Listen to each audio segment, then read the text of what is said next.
Ọmọ Yorùbá wàhálà ńlá ti dé bá bàbá Tinubu o. Kábíyèsí Elédùmarè with evidence mo máa play ó yẹ kẹ́ mọ̀ pé mi ọmọ yín Williams Olúwatósìn mi ní mú fèkì wá fún yín láéláé. Ẹ tètè bá wa bẹ̀rẹ̀ sí ní share fídíò yìí. Nǹkan méjì ni mo mú wá fún yín lè ní. Ọmọ Yorùbá àwọn American Navy ọwọ́ wọn ti tẹ bàbá Tinubu and they are not taking it slightly at all. Ó yà yín lẹ́nu, ó yà èmi náà lẹ́nu. Ọ̀rọ̀ yẹn ti wá ń wọ́ báyìí, ó ti ń wọ́ báyìí. Àti ẹ̀ wá mọ ẹni tó ṣẹ̀, mọ ohun tó ń lọ mọ́ báyìí. Ọmọ Yorùbá máa play video evidence kan fún wa kí o gbájọ fetí ara wa gbọ́. Ó mà ṣe o. À ń jèkú kó tán láwo. Àwọn tún gbọ́wọ́ ẹ̀ sí tí Burkina Faso sì wà lẹ̀ tí ẹ̀ tí ìyanjú tá ń gbọ́ oríṣiríṣi àwọn ọ̀rọ̀ nísìnyí pọ́n fẹ́ rán àwọn guys tí Nigerian Air Force tó rán níṣẹ́ tí wọ́n wọnú airspace Burkina Faso láti pọ́n gbàṣẹ wọ́n ti fẹ́ rán wọn lẹ́wọ̀n gbére báyìí. Ìyẹn tí ẹ̀kọ́ ni mò ń sọ eléyìí tí bàbá Tinubu lọ kó sí yìí ó ga jù. Kábíyèsí Elédùmarè ẹ jẹ́ n play fídíò kí o gbọ́ àjọ gbọ́ sétí kó tó di pé máa play ẹ̀ kí sáré brief ẹ̀ torí ẹlòmíì máa gbọ́ náà wọ́n á tún ní máa bí kò yé wa nǹkan bá wa ṣàlàyé èèyàn mélòó ló fẹ́ pè mí tí mo fẹ́ dá lóhùn fún ìdí èyí kí n ṣe àlàyé ráńpẹ́ mo ti ní mi jẹ́ kí fídíò mi máa gùn tàbí kí n máa ṣe repetition mọ́. God bless you all. Now wọ́n mú ṣíìpù Nàìjíríà lákan bó ṣe ròyìn ṣíìpù yẹn wọ́n ní ṣíìpù yẹn kò sí ṣíìpù tó tóbi tó all over the world. Super skip giant crude oil kìnìkan vessel. Àwọn Navy America wọ́n mú ìkọ́nú àwọn ọkọ̀ ojú omi ìjọba Nàìjíríà bí a tó fi ń jí epo ni o bóyá bákọ̀ ni o èmi ò mọ̀. Vessel ìtóbi débi wípé kò wá kékeré ọwọ́ mú vessel yẹn ọ gbé lọ sí orílẹ̀-èdè míì wọ́n fi ń gbọ́ epo gbọ́ kúrò ẹ̀ lọ́bẹ̀ ibẹ̀ ni wọ́n ti ń dispose ẹ̀ allegedly tẹ́ bá lọ wo Vanguard sọ̀nà ó ní wọ́n mú vessel tó tóbi jù tó máa ń kó crude oil tó ti fi ń jí crude oil láti bóyá bí 20 years ago allegedly ni o wọ́n ní ship yẹn wọ́n máa fi kó cocaine wọ́n máa fi kó weapon wọ́n dẹ̀ máa fi ṣe money laundry a ò mẹ́ni tó ló ń ṣe o bọ̀ nígbà tá a gbọ́ tó máa ka ìròyìn yẹn síta nígbà táwọn American Navy tí wọ́n mú ship yẹn a padà gbọ́ròyìn wípé ìjọba Nàìjíríà ló ní bóyá bàbá Tinubu ló wà ní bóyá Buhari ni bóyá lágbájá ni bóyá gbogbo yín náà lẹ mọ nǹkan tí mò ń sọ yìí ẹ bá kọ sí comment section ká lè rò kó lè ní irú ṣípù yìí ọ́níṣípù yẹn ẹ wò kó má dàbí pé bóyá pé wàhálà mass bí pọ̀ jẹ́ ká gbọ́ lẹ́nu ẹni tó sọ̀rọ̀ ẹ jọ̀ọ́ ṣé kí n kà á fún yín lórí newspaper ni àbí kí n play video kí ogun àjọ gbọ́ nǹkan tí wọ́n sọ níbẹ̀ kó má dàbí pé fake news ni mass bí mú wá fún yín Ọlọ́run má jẹ́ ilé òkè sọ̀rọ̀ fake news legit ni confam ni evidence ẹ̀rí bí tí mo ti ẹja tẹ́tí. Breaking news: a Nigerian supertanker have been arrested in the United States for oil theft. If you no understand wetin I talk, wetin I dey try tell you be say one big vessel or if you like you call am ship wey dey use steal Nigerian oil carry am go United States. The government of Donald Trump dey don do wetin dey don seize that particular truck. On this episode of Politics with Joshua Blog, I will be telling you what transpired in the United States. I'm about to expose to you the level of theft in high places because they talk say that particular vessel wey dey take steal oil say cocaine dey inside. They say wetin dey inside again arms and ammunition. They say e dey inside that particular vessel. On this episode, I will be exposing everything to you and I will be revealing a report as regards what transpired Who owns that particular super tanker? How did it come to the United States? What is its mission in the United States? Who are complicit? Make I expose some of these Nigerian big men wey you dey see for social media wey dey spend money. Let me expose some of them to you. Some of Nigeria's politicians wey dey misbehave, wey you go dey wonder say no be all of us be Nigerians. When na dey get this money, let me expose to you the source of wealth of some of these people, and let me go into the report as published by Vanguard. And another thing is that why is it that when things like this happen, you would expect that all the reasonable media platforms should be reporting it? Why is there selective reporting? Well, they don't fit stop us on this channel because we report all what needs to be reported. But if you are watching me and you are yet to subscribe, of course you want to subscribe to this channel so that as they bring the author story and analysis, you go dey learn for your hand real time. Now let us go into this report. Let us unearth some things that will shock you. It reads, the United States Coast Guard, in collaboration with the U.S. Navy, has intercepted a Nigerian-owned supertanker. Take note of this, my people. A Nigerian-owned supertanker. Say na Nigerian owner, no mean say corner no deal. But take note, a Nigerian-owned supertanker. I will review something for you later on in this report. How they hide? When we say now they will get the ship, they will go hide under another country. You will get to know it in a moment. A Nigerian-owned supertanker skipper over allegations of crude oil theft, piracy, and other transnational crimes. The vessel, a 20-year-old, very large crude carrier, VLCC, with IMO number 9204667, is reportedly owned. Ẹ̀yin tẹ́ bá mọ bó ṣe ń tíráàkì identification number mọ́tò àbí anything ẹ bá tíráàkì number kẹ̀kẹ́ bá tíráàkì number yìí identity ẹni tí wọ́n ló ní ẹ bá kọ sí comment section bó tiẹ̀ jẹ́ pé àwa ti gbóríṣiríṣi orúkọ but benefit of doubt wà lóye a lè sọ pé ní báyìí ló ní ẹ gbogbo yẹn tẹ̀ sí Google tàbí kẹ́ ló search engine kẹ́ rẹ́fìtà tàbí ChatGPT tàbí AI tẹ́ bá béèrè aṣọ ètò ní fún yín. Can you imagine? Wọ́n lòdù kúdọ̀ ní Nàìjíríà, wọ́n lòdù cocaine, wọ́n wá transport ẹ̀ lọ sí US, wọ́n gba orí omi US làwọn US Navy fi mú níbo lẹ́yìn tí wá kẹ̀gbá license ẹ̀gbá ẹni tí ẹ kọ̀ just like irú tí wọ́n ṣe ní ẹ̀ ti Burkina Faso tí wọ́n lọ violate òfin airspace àwọn kọ̀ọ̀kan wọ́n sì wà lẹ́nu ẹ̀dí sí adé ń gbọ́ àṣùọ̀ à ń gbọ́ pọ́ ní Ibrahim Traoré fẹ́ rán gbogbo àwọn ẹlẹ́fún ẹlẹ́wọ̀n gbére wọ́n ní Nàìjíríà gọ́ọ̀mẹ̀ntì wọn ti ẹ̀ communicate wọn ṣe bẹ́ẹ̀ nípa àwọn nìkan ẹ̀ ti ẹ̀ ṣẹlẹ̀ sí wọn ò tí ẹ̀ rí o wọn kọ́ jáde wá parọ́ fún wa kó ti fi wọ́n sílẹ̀ nígbà tó yára àwọn gáàyè tó pariwo ẹ wá wọn fi wálẹ̀ o irọ́ ni o wọ́n fa àwọn náà ké ní o kìnnìkan o. Egbògi olóró, oh my goodness,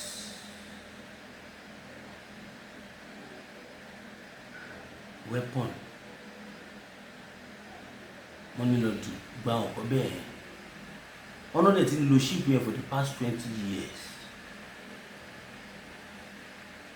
Ta lè yíwò pò lè ní ṣẹ́ni tí gbogbo pò nílẹ̀ yìí náà rò ókè tó bá jẹ́ pẹ́ni tèmi rò yẹn lẹ̀ yìí náà rò ẹ kọ sí comment section kí o gbájọ gbé wa sáré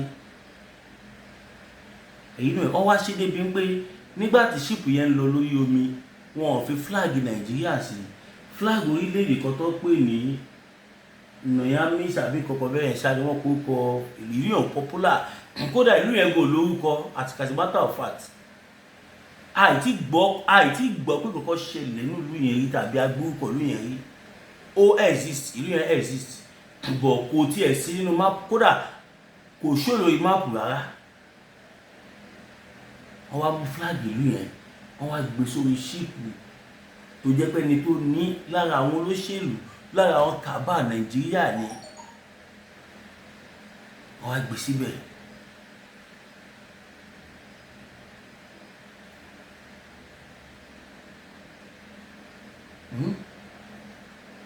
àwọn American Navy wá intercept wọn, àṣírí tú, wọn ní license, wọn ní anything tó permit wọn láti gba orí omi ẹ̀ kọjá. Kí ló ṣẹlẹ̀ sí Nàìjíríà? What is going on? Bàbá Tinubu ẹ̀yin náà ẹ wò, kílé tí gbogbo kọ́kọ́ ń lọ lódì yẹn lẹ́ fi máa mọ̀ wípé orílẹ̀-èdè yìí kó ní kálukú máa bá tiẹ̀ lọ ló kàn báyìí o. Kó ní kálukú máa bá tiẹ̀ lọ ní o. Mo dẹ̀ mọ̀ pé ẹ̀yin náà mọ̀ pé kó ní kálukú máa lọ níbi olùdí solution tá ní báyìí, ṣùgbọ́n ó lè má rọrùn. Ṣùgbọ́n àfi ń dá yín lójú pé bàbá Tinubu gbogbo ọgbọ́n tẹ ní ẹ wá lù nílẹ̀ Yorùbá.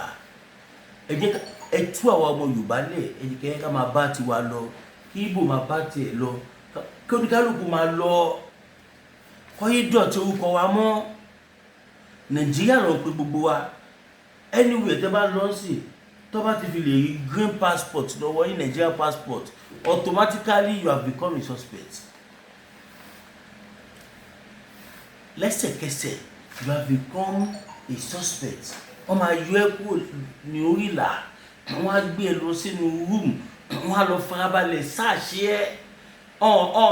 Ní depend lé machine kan tó mọ̀ pé àwọn ọmọ Nàìjíríà agíran gan, wọ́n mọ̀ pé àwọn ọmọ Nàìjíríà ya wèrè gan. Èyí tí wọ́n fi gba wọn yòókù lẹ̀ tó yẹ pé tí machine bá mú nìkan ni wọ́n máa mú. Ti Nàìjíríà rí bẹ́ẹ̀ o, wọ́n mọ̀ pé àwọn ọmọ Nàìjíríà ní yàrá ìyá ogun tí machine tó bá déwájú machine àpaná tó bá kọjá lọ tún bẹ̀rẹ̀ iṣẹ́ padà. Ọmọ oríṣiríṣi kan ló wà ní Yorùbá. Wọ́n á máa ṣáàṣì wá, tó bá jẹ́ obìnrin ni wọ́n á tọ́ bọnú abẹ́, wọ́n á fẹ́ lè tọ́ bọ, wọ́n á fẹ́ lè tí nǹkan bọnú ìwò díẹ̀ kó fi wò. Wọ́n máa mú gájì tó máa tìbọ̀ lẹ́nu, tó máa rìn mọ́ inú èdè sálẹ̀ láti lè wò ṣó gbé cocaine, ṣó gbé kinní kan, ṣó gbé gbá, ṣó gbé àwò, just because ó ń lo Nigerian passport.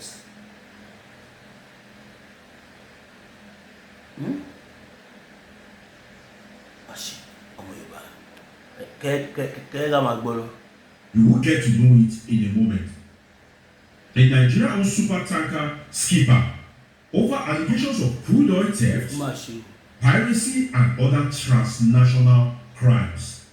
The vessel, a 20-year-old, very large crude carrier, VLCC, with IMO number 9304667, is reportedly owned and managed by Nigeria-based Tomarus Global Ventures Limited. Though its registered owner is listed as Triton Navigation Corporation's headquartered in Marshall Islands. Authorities said the tanker was illegally flying the Guyanese flag at the time of his arrest. Let me explain something to you in that regard. That tanker is supposedly a Nigerian tanker owned by a Nigerian and a Nigerian company. And that tanker is naturally supposed to carry Nigerian flag. But these people, what did they do? They go put the flag of one country where we say, in fact, to get name like that, just to cover up. They put, according to the report, Guyanese flag instead of the Nigerian flag. The reputation of Nigeria, they could raise suspicion. So they decided to ditch the Nigerian flag for the flag of another nation. Let's go into it. In a swift rebuttal, Guyana's Maritime Administration Department, MARA, confirmed that skipper is not on its national ship registry and was using the country's flag without authorization. Criminality in Nigeria. Politicians are bringing the body. If you are looking for an epitome of unrighteousness, if you gbogbo yín ẹ jí owó wa kú ẹ kó lọ sókè òkun. Crude oil tẹ́ ń wà lọ sílùú yìí tẹ́ lọ refine lọ́hùn, gbogbo ilẹ̀ ní refinery káàkiri outside Nigeria, gbogbo ẹ̀yin kàbá yẹn almost gbogbo ilẹ̀ ní ìtí òní nínú yín ní oil well, bó ti jẹ́ pé gbogbo ilẹ̀ ní oil well. ilẹ̀ tún wá nínú gbogbo àwọn olóṣèlú Yorùbá, olóṣèlú Haúsá, olóṣèlú Ìgbò, kò sí tí ò tí ní nǹkan tó máa jẹ lọ́jọ́ alẹ́ ní tí ìwọ̀n ẹ̀mẹ́wàá máa jẹ. Lára àwọn olóṣèlú Yorùbá, ẹni tó wọ́ ti $50 billion wà láàrin wọn, ẹni tó wọ́ ti $100 billion ó wà láàrin yín, ẹni tó wọ́ ti $1 trillion láàrin yín ó wà. Kí ló ṣẹlẹ̀? What's wrong? Ẹni kó lọ sọ́hùn mẹ́rin. Bíbélì ní aṣiwèrè kó ọ̀rọ̀ jọ nígbà tí òmẹ́ni tó bá ná.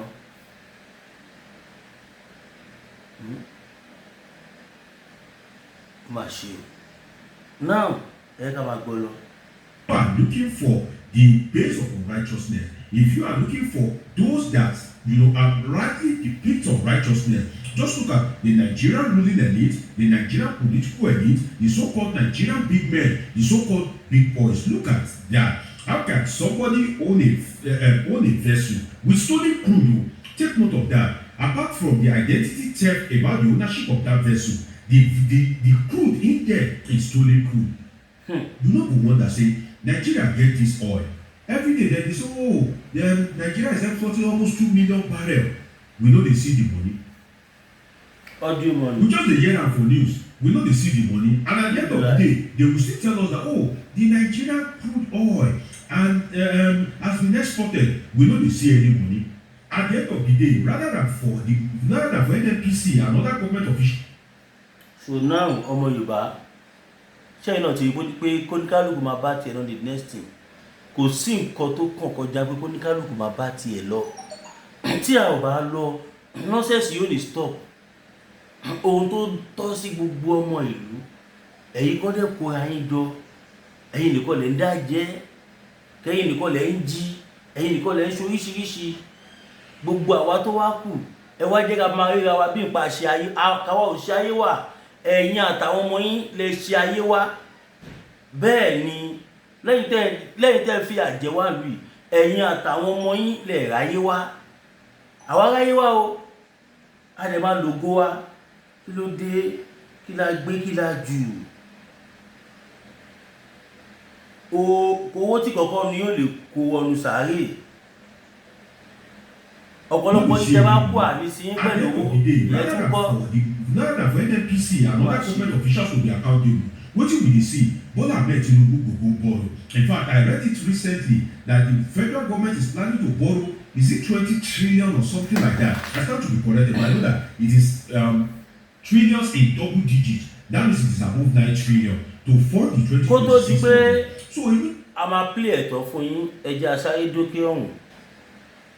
Olùsẹ́dé ní pẹ̀lú abáwọ̀ tọ̀lẹ̀tọ̀lẹ̀ lọ́jọ́ tí iná bá fojú komi ní dákẹ́ ariwo ọ̀sẹ̀sẹ̀rẹ̀ ò gbọ́dọ̀ tẹ̀lẹ̀ bí ògògò bó bá rìn bí ògògò sísẹ́lẹ̀sẹ̀rẹ̀ ó sẹ̀ ẹ̀yọ̀ ìkọlà lólórí ẹ̀yọ̀ olóyè máyégún aníkúlákó wọ̀lú jìgàjìgàn bí ẹkùn akọrabata òkúta bàbá aláwo tó ń dífá bí ẹni wẹjú gbogbo ayé bá gbóná lálálá bí iná ìrìn táwọn ìyàmí bá mi ayé ọmọ ènìyàn jìgìjìgì tètè máa bọ̀ wá sọ́dọ̀ ọmọ oníṣẹ́ olúfẹ́ olóyè máyégún aníkúlákó oṣù òórùn sùmàlú lórí ọkiri ojú ogun àbúgbò rere ní tiẹ̀ ní ìdí àìrọ́mọ bí lọ́ba aráyé fi dì ọ́ ogun gbèsè láyé fi kẹ́ ìwọ ni tàbí àmì ìkórìíra ní bẹ lára rẹ̀ àìsàn ọjọ́ pípẹ́ ogun ìdílé àti bẹ́ẹ̀ bẹ́ẹ̀ lọ tètè gbéra lẹ̀ kó dìde kò sí olóyè máyégún aníkúlákó gbogbo ara kìkì o abániyẹ̀ràwọ̀ ẹni wò abólórí bẹ̀rí fún ẹ̀kúnrẹ́rẹ́ àlàyé tàbí àyẹ̀wò nípa ogun tó ń ja ayé rẹ̀ pè sórí nọ́mbà yìí 08023940939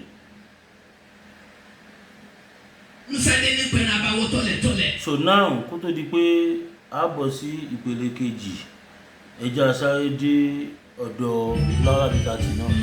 Laura Bitati ẹkùn tí kò yá ẹ̀dà pẹ̀lú àwọn kíndìnrín ó rẹ̀ nígbó yẹ kí n sùn ní ògùn mo rí níwùsì yẹn gbọ́dọ̀ sáré wá jẹ́ kẹ́yìn wa mọ̀ kẹ́lẹ̀ mọ́ tó lọ kó ẹ̀ ní sùn báyìí mo ṣe ní sí tìlẹ̀ fi mọ́ ni ọ̀nà for more meeting to another I want about 6 meeting ọ̀ṣọ́ ìgbà fi ní kí kàmá máa fi bẹ́ẹ̀ ráì ní sí o. Gbogbo àwọn àìsàn tá a là kalẹ̀ ní pátápátá òun ni Laura Bitati yóò bá ọ̀dà àjà ìṣòro ara irun kọ́ Laura Bitati òun ni ká ẹ pẹ̀lú ra láti wáyé gbòógì Laura ọ̀la peter ti rà àbí tí ẹ bá fẹ́ mọ ibi tí wọ́n tẹ̀dó sí ẹ mẹ́sẹ̀jì wọn lórí àwọn WhatsApp numbers yìí +447-4245-27137 tàbí àwọn Nigeria numbers yìí 08033194355 tàbí 08026265000 kò bára rí èrí inú ẹ̀jẹ̀ tí kẹjẹgbọ̀n lọ́wọ́ Owo Awon peter ti gbèrú àpò orí àtọ̀ ọbẹ̀.